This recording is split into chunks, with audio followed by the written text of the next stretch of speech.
예, 오늘도 복되고 즐겁고 행복하고 보배롭고 존귀한게 인도하시는 주님을 찬양합니다. 다 같이 묵상 기도함으로 2022년 3월 17일 목요일 세계선교사 새벽 기도회를 시작하도록 하겠습니다. 사드락과 메삭과 아벳느고가 왕에게 대답하여 이르되 느부갓네살이여 우리가 이 일에 대하여 왕에게 대답할 필요가 없나이다.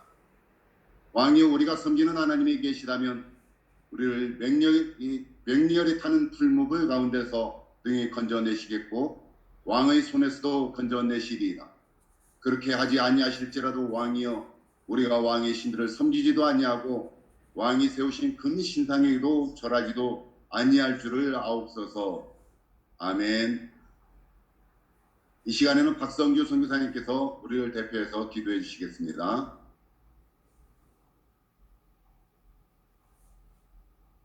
살아계신 하나님 아버지, 간밤도 은혜 가운데 저희들 지켜주시고 새날을 허락해 주신 하나님의 은혜를 찬양합니다.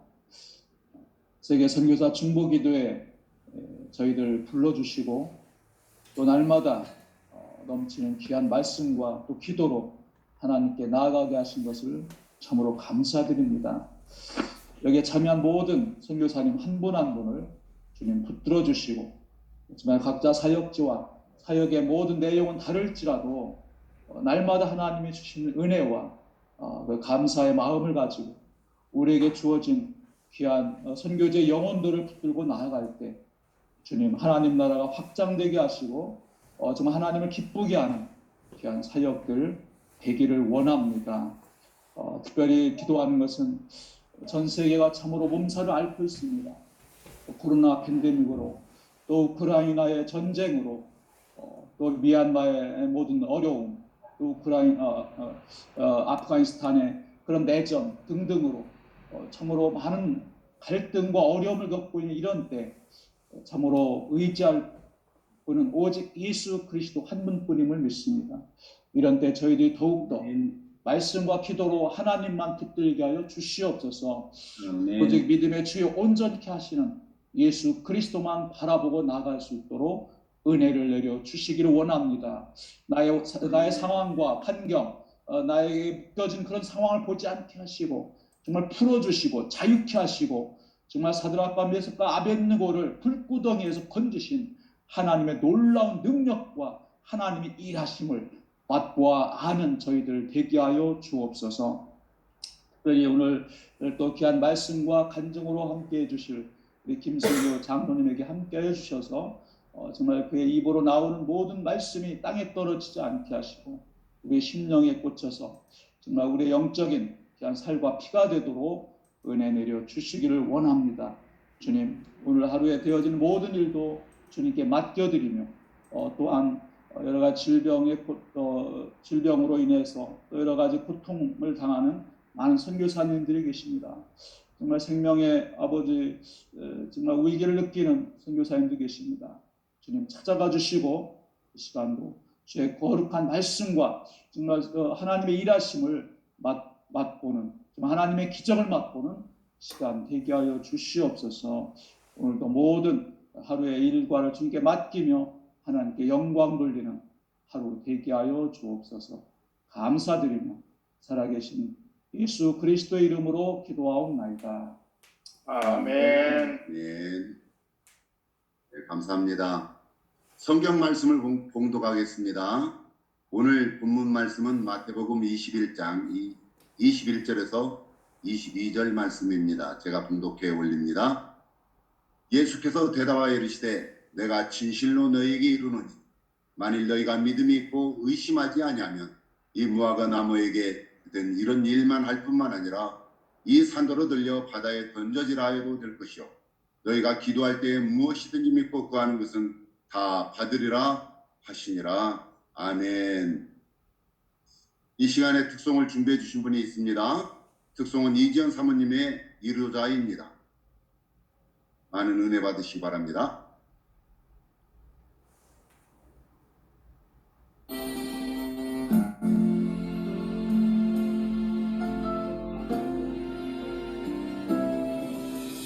혼자 있는데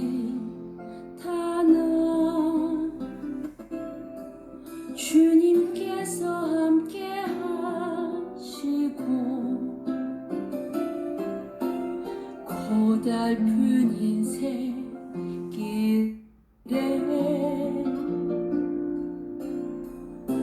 위로자가 됩니다. 눈물을 거두어요. 주님을 바라봐요. 슬픔 중에 거하시는 이 평강의 예수를 눈물을 거두어요. 주님을 바라봐요. 나의 모든 형편하시니 사랑의 예수를 혼자 있는 듯하나 주님께서 함께 하시고 고달픈 인생길에 위로자가 됩니다.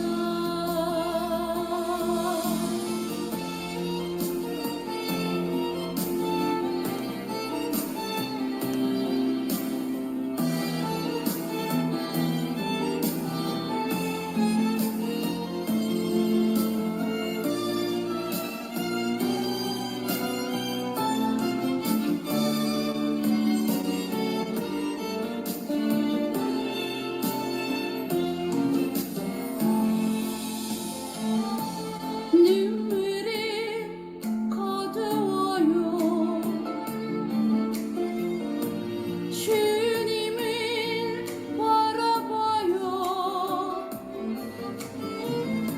슬픔 중에 거하시는 이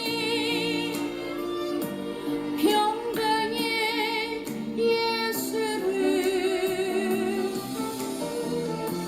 눈물을 거두어요. 주님을 바라봐요. 나의 모든 형편하시니 사랑의 예수를 혼자 있는 듯하나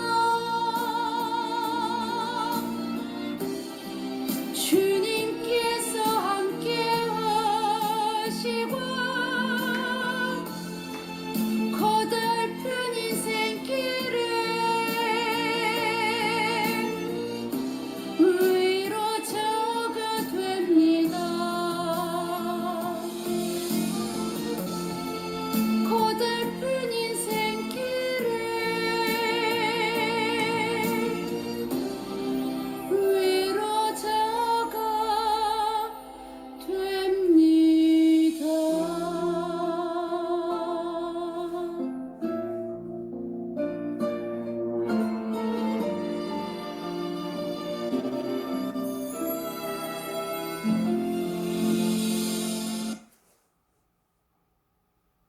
아멘. 오늘 또 우리에게 이로자로 오시는 주님을 찬양합니다. 이 시간에는 강사님을 소개해 드리도록 하겠습니다. 오늘 말씀을 전하실 강사님은 우리가 너무나 잘 알고 또 존경하는 우리 김승규 장로님입니다. 서울대학교 법학과 졸업하셨고 사법시험 합격하시고 할렐루야 교회 장로로 섬기시면서 법무부 장관과 국가정보원장을 역임하시고 법무법인 로고스 대표 및 고문으로 계시면서 대한민국과 우리 기독교를 위해서 지금도 아주 활발하게 열정적으로 헌신하고 계시는 강사님이십니다. 김승규 장로님을 모시고 기도 제목을 몇 가지 나눠봅시다 하는 제목으로 말씀을 듣도록 하겠습니다. 모시겠습니다. 전 세계에서 선교하기에 고생하고 계시는 우리 선교사님께 그렇게 하나님께서 복을 주시고 큰 축복을 내려주시기를 바랍니다. 이렇게 중보기도 모임으로 만나게 돼서 정말 반갑습니다. 아멘. 오늘 잘 들리시죠? 잘 예, 들리시나요? 아멘. 네, 잘 들립니다. 네. 잘 들립니다. 좋습니다. 네. 저는 오늘 본문 말씀을 잠깐 좀 살펴보고 그리고 정말 이 시대에 우리가 기도해야 될 제목을 기도하고 있는 제목을 좀 여러분과 함께 나누고자 합니다. 오늘 성경 본문 말씀과 같이 우리가 기도할 때는 반드시 믿음이 있어야 되겠죠. 그건 뭐 우리 너무나 잘 아는 사실입니다. 믿음이 있고 믿음을 가지고 우리가 하나님 앞에 구할 때에 하나님을 응답하신다 이것입니다. 저는 그 조부 때부터 예수를 믿었습니다. 우리 조부 우리 가문에 복음이 들어온 지가 1907년입니다. 그래서 제가 3대째인데 감사하게도 조상이 물려준 그 믿음으로 저도 어려서부터 예수를 믿고 구원받게 된 걸 늘 감사하고 어려서부터 그 믿음으로 기도할 때 응답받은 사실이 많이 있습니다. 제가 이제 간단하게 한두 가지 뭐 감정이랄까 뭐 사례를 말씀드리면 제가 사법시험을 이제 68년에 대학을 졸업했습니다. 대학을 졸업하고 사법시험 그때 다 봐야 되니까 공부를 해야 되겠다 생각하고 시골으로 내려갔어요. 그런데 공부가 부족해서 첫 번째 시험은 뭐 엉망으로 하고 왔습니다. 그게 이제 6개월마다 시험이 있는데 두 번째 시험을 보니까 뭐 골고루 과락이 없이 한 평균 53점 정도 나왔어요. 60점 이상이 돼야 합격을 하거든요. 근데 이제 또 6개월 후에 시험이 있었어요. 이제 세 번째 시험인데 이제 우리 시골에서는 그동안에 제 군대를 가야 되는데 입대를 못하고 옛날에 시골에 병적계장이라는 분이 이번에는 시험을 합격하든 안 하든 군대를 가야 된다. 군대를 가야 된다 이번에. 떨어지면 군대 가야 된다. 그래서 이게 마지막이란 말입니다. 그럼 이제 군대를 가야죠. 그래서 제가 당시에 이게 쭉 성경을 보고 있었는데 이 적합한 내 상황에 적합한 말씀이 뭘까 이렇게 찾는데요. 사사기 16장 28절 말씀에 성령께서 그 말씀에다가 집중하게 했습니다. 그게 뭐냐면 삼손이 이제 눈이 뽑히고 그 이스라엘 블레셋 사람들의 보관들과 여러 블레셋 사람들 앞에서 이제 재주를 부리면서 놀림을 당하고 있었죠. 그때 삼손이 이제 머리도 많이 자랐습니다. 회개도 많이 했겠죠. 하나님 앞에 이제 믿음이 생겼습니다. 그래가지고 이분이 거기 부르짖는 말씀이 나옵니다. 삼손이 부르짖어 가로되 여호와여 내가 구하옵나니 나를 생각하옵소서. 하나님이여 내가 구하옵나니 이것만 나로 강하게 하사 내 두 눈을 뺀 블레셋 사람에게 한 번의 원수를 갚게 해주십시오. 이런 기도입니다. 근데 제가 이번만 나로 강하게 하사 이게 이제 제 꽂혔단 말입니다. 어젠가 그젠가 어느 목사님께서 기도 설교하실 때 보니 오늘부터 이런 말씀하셨는데 저는 요 말씀이 꽂혔어요. 그래가지고 이 말씀을 책상 앞에 써놓고 맨날 기도했습니다. 하나님이여 구하옵나니 나를 생각하옵소서. 하나님이여 구하옵나니 이것만 나로 강하게 하사 사법시험 합격하게 해주십시오. 그러면 저는 군대 가야 됩니다. 이렇게 이제 기도를 했죠. 그런데요 이걸 계속 뭐 시간 있을 때 공부하고도 시간 있을 때 이걸 묵상하고 이 말씀인데요. 언제부터 이 말씀이 확 제 심령 속에 저 깊은 하트 우리 심장에 들어왔어요. 깊은 속에 우리 영 속에 들어왔어요. 이 말씀 확 믿어지는 거예요. 그러면서 마음이 굉장히 편안하고 이번에는 시험에 합격한다. 그리고 나는 군대 안 가도 된다. 하나님께서 이 길을 나에게 선택하셨다. 이런 확신이 오더라고요.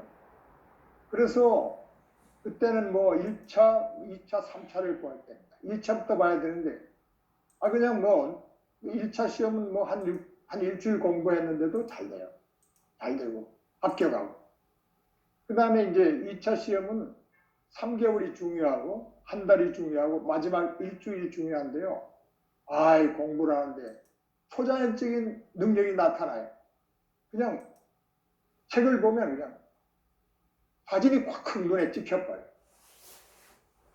그래서 시험을 보는데 마음이 편안하고 하나님이 합격한다는 확신을 주시고 그래서 합격을 했습니다. 아 이게 하나님께 우리가 믿음을 가지고 기도할 때 응답하시는 우리 하나님을 우리가 찬송하게 되죠. 이제 그 외에도 여러 번 제가 경험이 있습니다. 제가 이제 사법시험을 합격하고 제가 이제 군법무관을 있으면서 예전에 이제 교육사령부에 있었는데 그때 그 종무실에 그 김석태 목사님이란 분이 군종으로 계셨어요. 그분하고 참 친하고 그때는 뭐 신앙서적이 별로 없어서 그저 한 20개 있는 신앙서적을 같이 보고 그랬는데 제가 이제 검사로 가려고 했습니다. 그때만 해도 검사로 가려는 사람이 굉장히 적었고요. 왜냐하면 거친 직업이니까. 그 다음에 또 예수 믿는 사람도 극히 적었어요. 사법시험 합격한 사람 중에 예수 믿는 사람이 극히 적었습니다. 그때만 해도 우리 예수 믿는 사람이 적었으니까요. 그래서 제가 이제 검사가 되고 내가 사법 업무, 재판 업무를 하게 되면 무슨 말씀을 의지할까? 이래서 창세기부터 쭉 한번 봤어요. 군법무관에 있으면 다시 한번 그런 관점에서. 그랬더니 재판은 정의롭게 해야 된다. 이런 말이 굉장히 많이 나와요. 가난한 사람이라고 그 사람을 봐주지 말고 부자라고 봐주지 말고 힘 있는 사람을 봐주지 말고 그게 정의죠. 공평하고 바르게. 그래서 제가 이제 쭉 내려오니까 역대하 19장 6절 7절 말씀이 있었어요. 여호사밧 왕의 이야기입니다. 여호사밧 왕이 이제 지방을 순시하면서 재판관들에게 훈시하는 말인데요. 하나님의 말씀이죠. 재판관에게 이르되 너희는 행하는 바를 삼가하라. 너희가 재판하는 것이 사람을 위하는 것이 아니고 내 여호와를 위함이니 너희가 재판할 때 내가 너희와 함께 할지라. 하나님이 함께 언제나 우리 함께 하시지만 또 특별한 여기 약속이 또 있어요. 재판관에게는. 그 다음에 우리 하나님 여호와는 불의함도 없으시고 편벽됨도 없으시고 그 다음에 뇌물을 받으심도 없으시니라. 이 바르게 재판하려면 무리해서는 안 되겠죠. 그 다음에 편벽되는 편중되게 생각해서는 안 돼요. 판단을 그렇게 해서는 안 돼요. 그 다음에 뇌물을 받으면 재판을 굽게 되죠. 이 말씀을 제가 그때부터 이제 암송을 하고 내가 이 말씀을 의지해서 내 공직 생활을 해야 되겠구나. 검사 생활을 해야 되겠구나. 이 생각하고 늘 이 말씀을 의지해요. 그런데 이 사건을 조사하다 보면요. 죄 지은 사람들 중에 아주 그 죄를 짓고도 아주 남을 아주 재산을 홀랑 집어먹고 또는 남을 엄청난 피해를 주고도 뉘우침이 없는 사람들이 있어요. 그럴 때는 그때 젊을 때니까 그 정의감이 막 불타가지고 욕이 나오기 쉽습니다. 화도 나기 쉽고. 이때 제가 그 하나님 말씀을 의지하면서 하나님 이 사람에게 내가 화내지 않게 해주시고 이 사람이 좀 자백하게 해주시고 내가 이 조사를 잘해서 진실을 잘 해낼 수 있도록 도와주십시오. 이렇게 이제 속으로 기도하면서 조사를 해요. 그러면 아주 조사가 잘 된단 말입니다. 조사를 받고 난 사람도 아니 검사님 뭐 목사님이십니까? 잘해주셨습니다 저한테.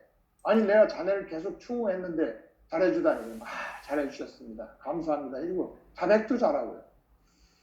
그래서 제가 그 말씀이 늘 검사 생활하면서 평생 검사 생활하는 동안에 늘 그 말씀을 의지하고 그 수사를 했습니다. 그 외에도 우리가 하나님의 말씀을 의지하고 살아가는 말씀이 많죠. 우리가 이 하나님의 말씀이 우리 심장 속에 다시 말하면 우리 가장 깊은 영 속에 쫙 들어오면 이게 우리가 이걸 입으로 고백하고 그대로 순종하면 이 하나님께서 응답하신단 말이에요. 우리 기도를.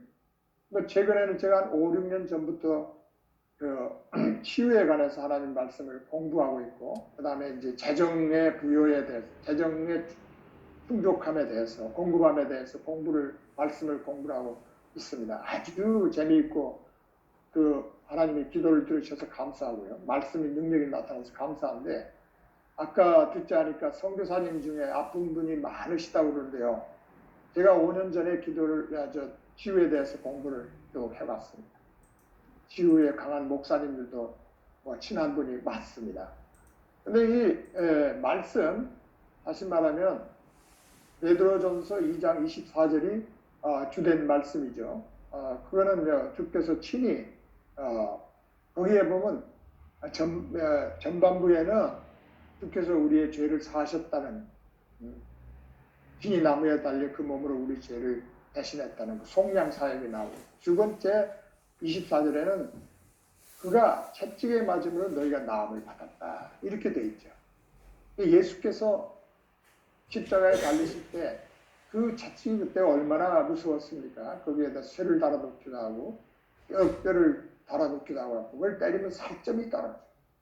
그래서 주께서 우리의 약함과 질병을 고치기 위해서 채찍에 맞았단 말입니다. 그래서 이거를 이제 채찍에 맞으면 너희가 나음을 받았다, 이 말씀이 이렇게 되어 있습니다. 받았다, 과거형으로 되어 있어요. 저는 지금 아픈 데가 있었습니다. 아픈 데가 있는데 자꾸 나았다 이런단 말이에요. 이게 잘 해결이 안 돼요. 그래가지고 한 2년 걸렸습니다. 우리가 이제 교회에서, 저도 할렐루야 교회 다니는데, 교회에서 이런 잘 안 가르쳐줘요. 교회 분위기가 그렇더라고요. 중보 기도할 때는요, 누가 수술 받으니까 주님 의사 손을 붙잡아서 수술 잘 되게 해주시고 치료되게 해주시고 빨리 낫게 해주시고 이렇게 기도하지만은, 너희가 주께서 채찍에 맞음으로 병이 나다, 그러니까 내가 이 말씀을 의지하면 병이 낫는다, 이거는 잘 안 가르쳐줘요. 그래서 저는 그걸 몰랐어요. 몰라가지고서 그게 이해가 안 돼요. 그런데 한 2년 동안 계속 그 말씀을 묵상하는데, 어느 날 여기 이제 이사야 53장 4절에서 6절 말씀이 그거 아닙니까? 그리고 7절 말씀에 보면 우리는 다 양 같아서 그를 행하여 각기 제 길로 갔거늘 여호와께서 우리 무리의 죄악을 그에게 담당시켰다. 이 말씀이 깨달아지면서 확 그냥 아까 채찍에 맞으면 너희가 나음을 받았다, 이 과거형이 이해가 돼요. 무슨 얘기냐? 주님께서 채찍에 맞을 때 하나님께서 우리의 연약함과 모든 질병을 예수께 전가시켰어요. 예수께서는 우리의 모든 인류의 질병과 약함을 짊어지고 실제로 그렇게 아프셔가지고 채찍에 맞으시고 십자가에 달려서 마지막에 피를 다 쏟으시고 속량사역을 했단 말입니다. 이 말씀이 믿어지면서 베드로전서 2장 24절이 믿어졌어요. 그래서 그부터는 제가 이제 그러면 나는 병이 나았구나. 이미 나았구나. 주님께서 다 속량했으니까 난 병이 나았구나. 그리고 이제 병이 낫는다는 구절은 많습니다. 엄청나게 많습니다. 성경에 보면 무지하게 많습니다. 출애굽기 15장에 보면 하나님 여호와는 치료하는 하나님이라는 말부터 나오고, 잠언 4장 20절에서 23절도 나오고 엄청 많죠. 또 오늘 말씀 여기에 보면 마가복음 11장에도 나오죠. 이렇게 해서 이 치유를 우리가 받을 수 있는 거구나, 우리 스스로. 그리고 마가복음 16장 15절부터도 보면 믿는 자에게 손을 얹으면 나으리라. 치유에 관한 말씀은 무지하게 많습니다. 이걸 안 믿어서 그렇지, 말씀을. 그래서 제가 이 말씀을 믿은 다음에 주님, 그러면 내 머리에 비듬과 이 얼굴에 이 껍질 벗겨지는 거, 이 피부병을 고쳐주십시오. 제가요 한 20년 전부터 이게 피부병이 있어가지고 이제 서울대학교 피부과 의사한테 가면 이 병은 안 고쳐지는 거니까 부신 피질 호르몬 연고를 바르면 한 일주일은 괜찮다, 이렇게 바르라. 그리고 더 심해지면 와라, 이렇게 하는 거예요. 그런데 이 말씀을 의지하고 계속 고백하고 하나님을 의지했더니 어느 날 이게 싹 없어졌어요. 기름도 없어지고 피부병도 없어지고 깨끗해졌습니다. 그래서 이 하나님께서 이렇게 고치시는구나. 우리 선교사님들 병으로 아프신 분이 많이 있다 그러는데 제 경험이 참고가 돼서 병을 다 고칠 수 있습니다. 주님께서 우리 병을 완전히 속량했습니다. 속량했어요. 우리가 고칠 수 있다 이 말입니다. 자, 이제 좀 얘기가 길어졌는데요. 그 외에도 저는 뭐 간증할 게 많습니다. 저는 한국기독문화연구소 소장으로 지금 일하고 있습니다. 변호사도 일하면서. 이게 무슨 얘기냐면 저희들이 하는 이제 일을 하게 된 게 정말 하나님의 인도하심입니다. 제가 그 국정원을 2006년 말에 나왔습니다. 간첩을 잡았다고 그만두라고 그래서 쫓겨났습니다. 그리고 이제 집에서 한 2달 쉬고 3월 초에 출근했어요. 변호사 사무실에 출근했는데 선교사님들이 하는 말씀이 이슬람권에 선교하시는 말씀이 우리나라에 이슬람이 약 50만이 와 있다는 거예요. 50만. 그러면 이게 보통 문제가 아닙니다. 이슬람은 우리가 나그네도 되지만요. 외국인 나그네도 되지만은 이 사람들은 우리나라에 들어오면 테러리스트가 되고 그 다음에 이 종교가 얼마나 강한지 지금 대한민국의 우리 믿음 가지고는 이 사람들이 못 당해냅니다. 제가 공부를 많이 해봤거든요. 그래서 또 제가 국정원장으로 있을 때 보니까 그 미국 CIA하고 우리가 작전을 했어요. 우리나라에 들어와 있는 이슬람들이 대구 쪽에서 돈을 많이 벌어가지고 알카에다라든지 알자르카이 이런 그 테러리스트 두목들한테 돈을 보내는 거예요. 그래서 제가 그때 국정원 직원들한테 뭐 우리나라에 테러리스트들이 많이 와 있는데 위험하지 않냐는 게 위험하지 않다는 거예요. 별거 아닌 걸로 알았는데 나와서 보니까 선교사님 50만이 와 있다. 그래서 한 10명쯤을 사람들을 모아가지고서 조사를 다 해봤더니 한 5만 명 정도 와 있었습니다. 그리고 이 사람들이 2004년도에 우리나라에서 세계 이슬람 국가 대회를 했어요. 그래가지고 2020년까지 한국을 이슬람 국가로 만들겠다. 여러분 잘 들으십시오. 이슬람권에 가 계시는 선교사님들도 계시겠지만요. 이 사람들은 두 가지 우리가 방향으로 이슬람을 대해야 돼. 우리가 그분들에게 복음을 전해야 돼야 되죠. 복음을 들어야 되니까요. 그러나 이 근본주의자들은 복음을 들 생각 않고 한국을 이슬람 국가로 만들려고 우리나라에 와 있다. 이 사람들이 25만이 있어요. 25만 명이에요. 그래서 그때 많은 사람을 내보냈습니다. 정부 협조를 받고 그때만 해도 제가 공무원하다 나온 지 얼마 안 됐기 때문에 그래도 좀 영향력이 있었어요. 그래서 이제 한 16만 명으로 줄이고 우리는 이제 이슬람을 할 수 있는 사람을 모아가지고 연구도 하고 책도 내고 동영상도 만들고 더빙도 하고 뭐 외국의 동영상.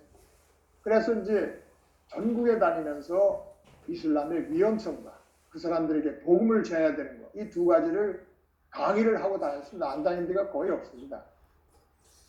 근데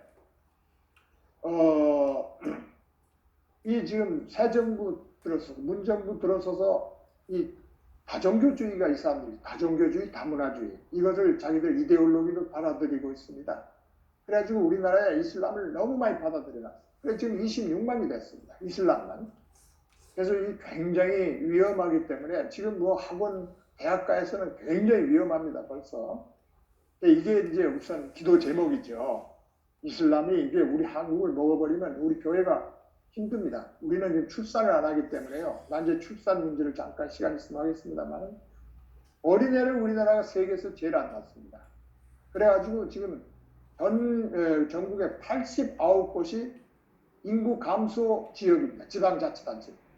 어린애를 안 낳아요. 0.81명. 그래서 사람이 없기 때문에 모두 다른 나라에서 와서 우리 땅을 점령하고 살게 되는데 우리는 교회는 이제 획기적으로 꽉 줄어듭니다. 교회 학교가 없어졌어요. 유치원도 없어지고 그런 데가 많습니다. 출산을 안 해서 이제 재앙이 온 거죠. 재앙이 온 거예요. 엄청난 재앙입니다. 그런데 이슬람은 지금 26만 명이 와 있다. 이 이슬람 국가 됩니다. 그래서 이 문제에 대해서 여러분 정말 심각하게 밖에 나가서 선교해야 되지만은 정말 심각하게 생각해야 돼요. 그래서 저희들이 이제 그 이슬람을 이렇게 하다가 쭉 보니까요. 그러니까 이제 2007년부터 이 일을 했단 말입니다. 변호사 하면서 이 일을 굉장히 열심히 했습니다. 사람들을 가르치고 이슬람 하는 건 무서워가지고 일하는 사람들이 별로 적어요. 많은 사람들을 이제 불러가지고. 그런데 이제 그 후에 그때 당시에 우리가 기독교 교도소를 만들고 있었습니다. 여주에 소망교도소. 소망교도소를 만들고 있는데 이 소망교도소는 그때 당시에 제가 한 16년 이 소망교도소를 만들려고 이제 부장검사 때부터 시작을 했는데 근데 의외로 우리 교회에서 이걸 동조하는 목사님들이나 성도들이 굉장히 많았어요. 감사하게도. 하나님의 뜻이죠. 그래서 그때 이제 저희들이 돈을 그제 조영기 목사님한테 처음에 한 20억을 제가 찾아가서 얻었어요. 그리고 이제 만들라 하는데 우리가 모금이 굉장히 어렵더라고요. 그래서 김상환 목사님을 찾아가서 2001년 6월입니다. 찾아가서 목사님, 하드웨어는 목사님이 좀 책임져 주십시오. 우리가 나머지는 소프트웨어 이런 거 우리가 하겠습니다. 그래가지고 우리가 설계하고 땅을 사고 그래가지고서 이제 준비를 하는데 그게 2001년부터 본격적으로 2010년까지 그 여주에다 소망교도소를 지었습니다. 군수가 말이죠. 건축허가를 안 해줘가지고 아주 애를 먹었습니다. 그 교도소가 하나 있거든요. 구경교도소가. 근데 뭘 또 짓느냐고. 우리가 뭐 교도소 짓는 동네냐고. 그런 애를 하나님께서 다 극복해 주시고 지었어요. 그래가지고 저희들이 지금 400명을 수용하고 가르치고 있습니다. 이 불쌍한 사람들입니다. 여기 온 사람들은 상당히 중지수들인데요. 이 대개는 가정이 깨져가지고 어떻게 그냥 사랑한다는 말을 들어보지 못하고 부모가 버림받고 부모한테 버림받고 할머니 손에서 친척 손에서 또는 고아원에서 키워진 사람들이에요. 사랑한다는 소리를 못 들어본 사람 70%라는 말도 있습니다. 그래 이 사람들이 범죄한 거예요.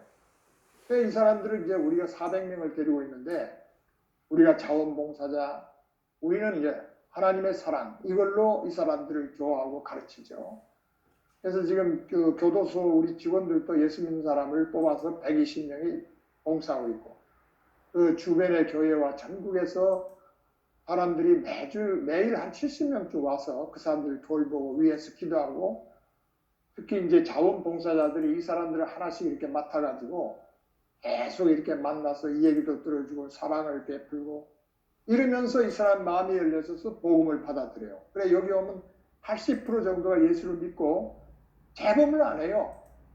그래가지고 전 세계에서 이것을 이 교도소를 배우러 온다고 하는 나라가 지금 57개국이 왔고 한 800명이 왔다 갔습니다. 특히 필리핀에서는 한국형 이 교도소를 그대로 가서 하겠다. 필리핀이 제일 또 적극적이에요. 필리핀에 우리 선교사님들 많이 계시겠지만. 그래서 이제 그런데 지금 이제 좀 어려움에 처했어요. 이 문정부가 들어서서 예수 믿는 사람 기독교에 대해서 여러 가지로 피해를 줬어요.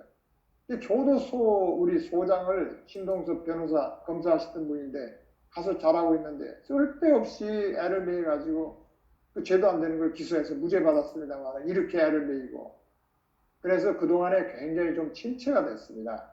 이것을 다시 활성화해서 많은 그 영혼들 400명이요 오면 나가면 또 들어오고 나가면 또 들어오고 여기 들어올라는 사람이 39대 1 될 때도 있습니다. 대개 뭐 몇십 대 1입니다.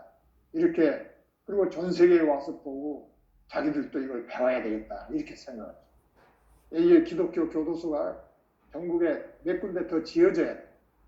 그리고 여기에 헌신한 사람이 한 10년쯤 되니까 좀 매너리즘에 빠지기도 하고 또 교도소장을 구하기가 어려워요. 정말 하나님에게 헌신된 사람. 이 수용자들을 사랑하고 하나님을 사랑하고 복음에 대해서 불타는 열정이 있는 사람이 있어야 되는데 이 사람들이 우리가 하나님께서 보내주시라고 계속 그렇게 기도해야 될 것입니다. 그 다음에 우리가 하고 있는 일이 이제 2009년이죠. 2009년입니다. 2009년부터 한 일인데 인터넷을 제가 어느 날 열어봤더니요. 아이고 교회를 욕하는 글이 얼마나 많은지 상상을 못해요. 뭐 불륜 육걸 그래가지고 우리나라의 유명한 목사 조영진 목사 1등 뭐 이렇게 해갖고 6명을 불륜 육걸 그러고 목사님 뭐 46명인데요. 이게 특히 좌파들이 그랬습니다. 좌파들이 교회를 파괴하기 위해서 만들어낸 전략이에요. 그 46명 목사님을 인터넷에 있는 뭐 불륜했던 사실을 다 모아가지고 개판치는 목사 왜 이리 많은가? 이래갖고 뭐 신문 블로그 조선 동아중앙 한겨레 뭐 블로그에 올려놓고 계속 신문에도 내고 인터넷에 막 그걸 막 퍼나르고 뭐 수많은 사람들이 해서 교회가요 얼마나 힘들었니? 제가 보니까 2005년도에 인구 조사를 했어요.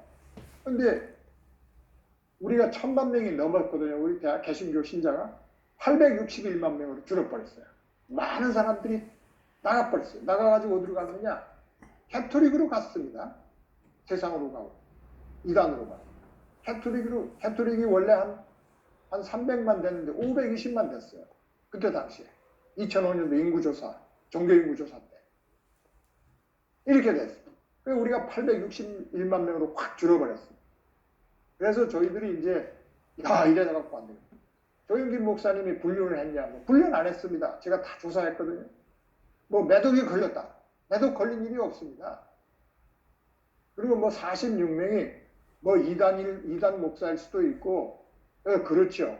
근데 이거를 전부 모아가지고 구체적으로 쓰면서 인터넷에 뭉쳐가지고 그냥 40페이지를 그렇게 써놓으니까 사람들이 그걸 보고 다 놀래가지고 도망을 가.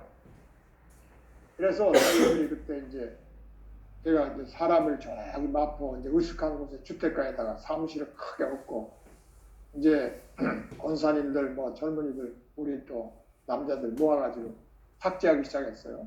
삭제가 굉장히 힘듭니다. 뭐 그 과정은 다 시간이 없어서 못하고. 그리고 이제 방학 때가 되면 대학생들을 한 30명 뽑아가지고 일당을 주고 그 삭제하고. 그런데 이게 삭제가 굉장히 어려워요. 한 건 한 건을 요건을 갖춰서 신고를 해야 포털에서 그 삭제해 줄까 말까 그래요. 삭제 다 안 해죠. 포털은 와글와글 사람이 많아야 돈을 벌기 때문에 애로가 많았습니다. 싸움도 하고 뭐 법적으로 말이죠. 그래서 지금은 이제 13년 됐나요? 지금은 거의 없습니다. 거의 없어요. 그리고 저희들이 이제 잘 세계 해외 사이트에 우리 교포 사이트에까지 300개나 300군데나 이게 국내 이런 것들이 다 더러운 교회를 공개하는 글들이 다 가 있어서 그걸 다 없앴습니다. 그래서 이제 2015년에 종교인구 조사를 했죠. 이제 종교인구 조사는 10년마다 합니다. 한데 그때 보니까 우리가 개신교가 967만 6천 명이 됐어요. 그러니까 106만 6천 명이 늘었습니다. 106만 6천 명이 늘었어요. 그리고 캐톨릭은 520만에서 380만, 불교는 1300만에서 890만 이렇게 줄었습니다. 우리만 늘었단 말이에요. 그러니까 이 인터넷의 이 더러운 공격을 방어하고 교회를 방어하고 삭제하는 일이 얼마나 중요한지 말로 못한단 말이에요. 이게. 그래서 저희들이 지금 7명을 풀타임으로 요 인터넷 팀만 연구소에서 풀타임으로 봉급을 주면서 데리고 있습니다. 같이 일하고 있습니다.